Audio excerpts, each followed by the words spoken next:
తెలుగు రాష్ట్రాల్లో ప్రస్తుతం మామిడి అనేది పూత దశలో ఉంది.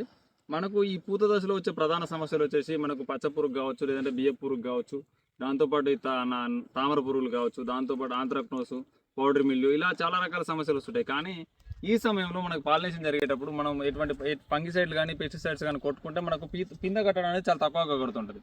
దీనివల్ల మనకు రైతులు స్ప్రే చేసిన తెల్లపూత దశలో స్ప్రే చేసిన నష్టమే, చేయకపోయినా నష్టమే. ఈ విధంగా రైతు చాలా ఇబ్బంది పడుతున్నాడు ఈ తేనెటీగలు రావట్లు అని చెప్పేసి.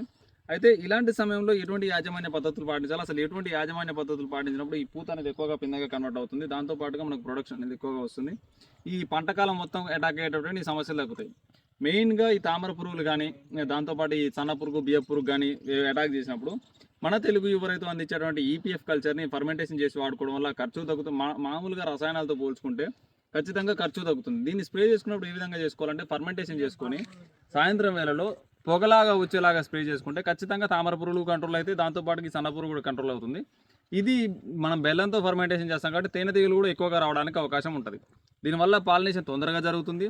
మొక్కల్లో కూడా మనం ఈ ఒత్తిడి తగ్గడానికి చాలా బాగా ఉపయోగపడుతుంది. మనకు బెల్లం చాలామంది రైతులు స్ప్రే చేస్తుంటారు కదా, ఈ టైంలో ఒత్తిడి తగ్గడానికి చాలా బాగా ఉపయోగపడుతుంది. దాంతోపాటుగా ఎవరైతే రైతులు సాయిల్ అప్లికేషన్లో స్లర్రీ వాడుతున్నారో వాళ్ళు ఫస్ట్ టైం తయారు చేసినటువంటి స్లర్రీని లేదంటే బ్యాచిలస్ సబ్స్టిట్యూట్స్ని పైపాటుగా స్ప్రే చేసుకోవడం వల్ల ఈ పౌడర్ మిల్యూ, డౌన్ మిల్యూ కూడా చాలా వరకు కంట్రోల్ ఉంటుంది. వీలుంటే లాక్టిక్ యాసిడ్ బ్యాక్టీరియా కూడా మీరు పైపాటుగా స్ప్రే చేసుకోవచ్చు. ఇవి స్ప్రే చేసుకోవడం వల్ల పాలినేషన్ కరెక్ట్గా జరుగుతుంది. దాంతోపాటుగా మీకు ఈ యొక్క ఈ పెస్ట్ అనేది కూడా కంట్రోల్లో ఉంటుంది. తర్వాత వచ్చేటువంటి సమస్యలు అనేది చాలా తక్కువగా ఉంటాయి. మీరు కెమికల్ ఫార్మింగ్ చేసే వాళ్ళైనా సరే, ఆర్గానిక్ ఫార్మింగ్ చేసే వాళ్ళైనా సరే, ఎటువంటి వ్యవసాయం చేసే వాళ్ళైనా సరే మీకు తెలుగు యువ రైతు టీం అనేది 100% బెటర్ సొల్యూషన్ అనేది అందిస్తుంది.